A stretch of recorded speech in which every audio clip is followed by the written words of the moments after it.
गुरु रूपी साध संगत के चरणों में प्रणाम। बिना पूर्ण गुरु के परमात्मा के मार्ग में चलना संभव ही नहीं है। मतलब चलो चल तो लेगा जीव, लेकिन पहुंचना संभव नहीं है। वास्तविकता यह है कि पहुंचना संभव नहीं है, क्योंकि आदमी खुद जाएगा। पहले तो विदेही नाम से सार नाम, सच नाम, सतनाम जो है वो ही नहीं होगा उसके पास। तो कैसे वह मन, माया, प्रकृति, गुण और तत्वों से ऊपर निकलेगा? कैसे आत्मा इनका वर्ण को हटा पाएगी? फिर काल के पास करोड़ों रास्ते हैं जीव को वहां ना पहुंचने देने के, क्योंकि वह रुकावटें जन्मों जन्मों से पैदा कर रहा है और आगे भी करता रहेगा। वो बड़ा मुस्तैदी से अपनी ड्यूटी पर लगा है कि कोई भी जीव मेरे हाथ से, मेरी इस साम्राज्य से निकल के भाग ना जाए परमात्मा के पास। एक जीव के लिए भी पूरी लड़ाई करता है, पूरी कोशिश करता है कि हर हाल में किसी भी तरह यह जीव अपने निज धाम सतलोक सचखंड ना पहुंच जाए, अनामी लोक ना पहुंच जाए। तो रास्ते में चला, पहले तो रुकावटें। संसार में जीव जो है अटैच रहेगा, उसे कौन समझाएगा भाई तुझे ये अटैचमेंट हटानी है। अपने परिवार में अटैच रहेगा, प्रदेश में अटैच रहेगा, गांव में अटैच रहेगा, राज्य में अटैच रहेगा, देश में अटैच रहेगा, जातियों में अटैच रहेगा, मजहबों में अटैच रहेगा, पॉलिटिकल पार्टियों में अटैच रहेगा। तो उसे कौन समझाएगा? पूर्ण गुरु ही तो समझाएगा कि भाई ये तुझे उलझाने के लिए बनाया हुआ है। इसी तरह परिवार में उलझा रहेगा, माता पिता कुंबा उसमें उलझा रहेगा, मित्रों में उलझा रहेगा। कौन समझाएगा कि भाई तूने मन जो है वो मन इनके साथ रहना है, लेकिन मन जो है तूने परमात्मा में लगाना है। ये पूर्ण गुरु ही समझाएगा। और सत्संग में जाएगा, पूर्ण गुरु के सेवकों द्वारा सुनेगा, तब जाके वह आगे आगे चलेगा। फिर आगे की यात्रा में जैसे ही जीव जो है अंतर की यात्रा शुरू करता है, क्योंकि परमात्मा तो अंतर मिलेगा, किसी मंदिर मस्जिद गुरुद्वारे में तो, गिरजाघर में तो मिलेगा नहीं। वो तो एक सहायक का रोल अदा कर देंगे। लेकिन वहां भी अगर वो फंस गया, झगड़ों में फंस गया और अटैचमेंट कर ली उसने, और उसने मान लिया कि केवल मैं इस एक मजहब का ही हूँ, सारे संसार की विराट दृष्टि को नहीं पहचान पाया, तो फिर वो भी वहां भी फंस गया, वो भी काल का फंसा है। जब तक उसकी विचारधारा विराट नहीं होगी कि ये सारा संसार ही मेरा, इस संसार का कण कण मेरा है, इस संसार के सारे मजहब मेरे हैं, लेकिन उनके अंदर काल द्वारा जो आडंबर रचे गए हैं, जो डालवा दिए गए हैं संतों के जाने के बाद, उनसे मुझे बच के रहना है। मुझे उनमें लिप्त नहीं होना। बच के रहने का मतलब लिप्त नहीं होना, मुझे परमात्मा में लिप्त रहना। आगे की यात्रा में रुकावट,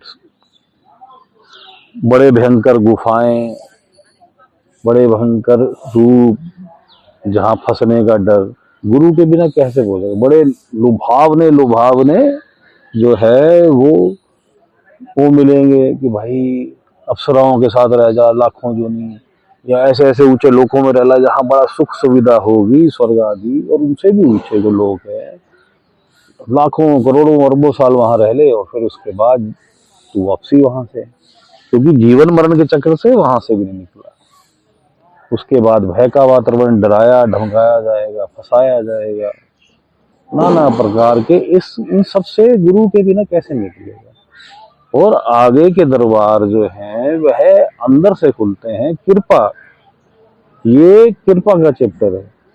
तू जितना मर्जी बाहर से प्रयत्न कर ले, तू नहीं द्वार खोल सकता। तो पूर्ण गुरु के बिना कैसे चलेगा भाई? तो इसलिए जीव को पूर्ण गुरु चाहिए ही चाहिए। बहुत फिजिकल फॉर्म में अगर मिल जाए परिपूर्ण गुरु तो बहुत बढ़िया हो गया। कई बार ऐसा होता है कि जो जीव या किसी सहायक की सहायता से अंतर में किसी पूर्ण गुरु की उंगली पकड़ लेता है, वह भी पहुंच जाता है। संसार में बहुत संत हुए और पूर्ण गुरु हुए, तो बाहर किसी सहायक से जो कुछ यात्रा कर चुका है उसकी सहायता से अगर पूर्ण गुरु का हाथ पकड़ दिया जाए तब भी जीव पहुंच सकता है। और पूर्ण गुरु को प्राप्त करने का बड़ा ही सिंपल, सादा, सच्चा रास्ता है परमात्मा से बेनती करना। मालिक जो है वो रास्तों का बादशाह है।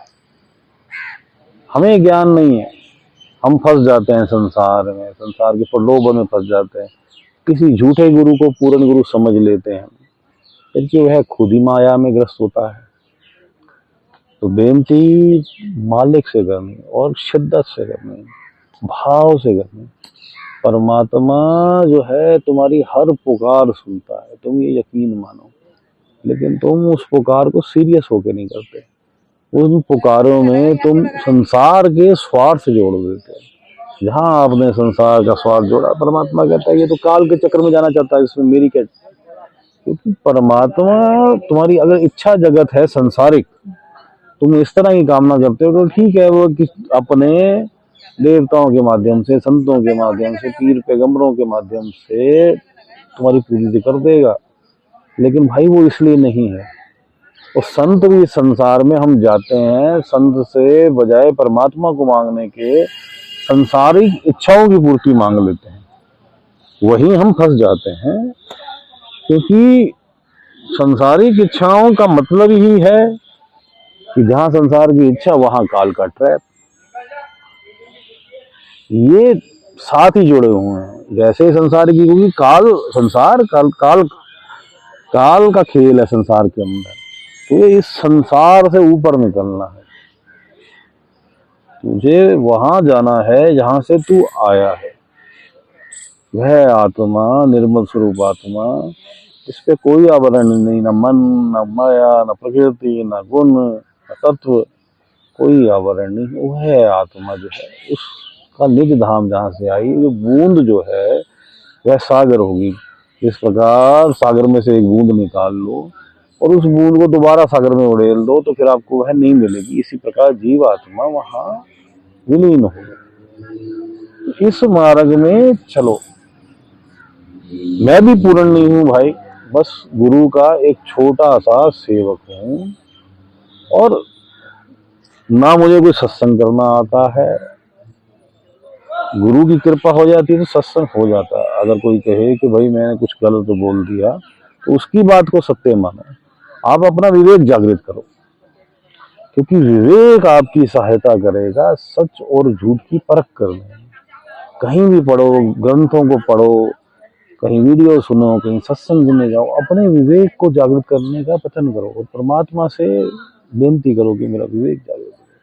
क्योंकि विवेक द्वारा आपको सच जो है, वो सच क्या है, परमात्मा, और संसार क्या है, झूठ, तो सच आपको पता लगेगा। मजहबों के अंदर भी क्या झूठ है और क्या सच है वो आपको विवेक द्वारा पता लगेगा। ग्रंथों में भी कहाँ कहाँ कहीं एडिशनें कर दी समय के अंतराल में, काल के प्रभाव से, या कहीं आडंबरों को प्रधान बना दिए। ये आपको इसका ज्ञान विवेक द्वारा होगा। आपका विवेक बढ़ जाए खूब, अति विवेक द्वारा जो है आप जो है इस मार्ग पे चलो और पूर्ण गुरु की कामना करो, परमात्मा की कामना करो कि परमात्मा मिल जाए, परमात्मा की ख्वाहिश करो। मालिक कह लो, अल्लाह कह लो, राम कह लो, कुछ भी कह लो, उसकी ख्वाहिश करो, उस पूर्ण की जिसने सारा सृष्टियां, जो काल भी जिसके अधीन है, सब देवी देवता जिसने उत्पन्न किए, ये ब्रह्मांड भी जिसके द्वारा उत्पन्न है, सब कुछ है, वैसा दूसरा नहीं है कोई। जो अनामी है, जिसका कोई नाम नहीं, जो अकाल मूर्त है, जो काल का भी काल है, जो काल को भी समेट लेता है, इसके सामने ये काल की नगरी जो है, ये काल की त्रिलोकी जो है, वो एक सुई समान भी नहीं है।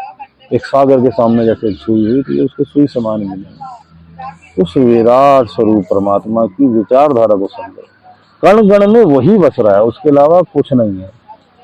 उस विचारधारा को समझते हुए उससे पूर्ण गुरु की कामना करो कि वह आपको पूर्ण दूध दे और आपका दिल का बर्तन साफ करे। मन जो है आपका संसार से हट जाए और परमात्मा में लग जाए।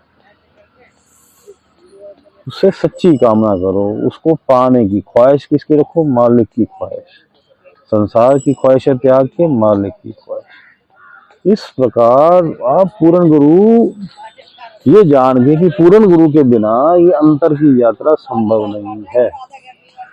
अंतर में एक बार अगर पहुंच भी गए तो आगे यात्रा करनी जो है वो संभव नहीं है। पूर्ण गुरु की उंगली पकड़ के ही मत, पूर्ण गुरु आपकी वहां पकड़ के ही ले जाएगा और पूर्ण गुरु ही आपको जो सत्य नाम देगा उसके उच्चारण से काल धूत जो है वो आपके निकट नहीं आएंगे, वह अपना भाग जाएंगे। उनसे मुख जो है गुरु ही समझाएगा, पूर्ण गुरु, कि भाई इनसे जो है तू मुख फेर ले, इनके प्रलोभन में मत घुस।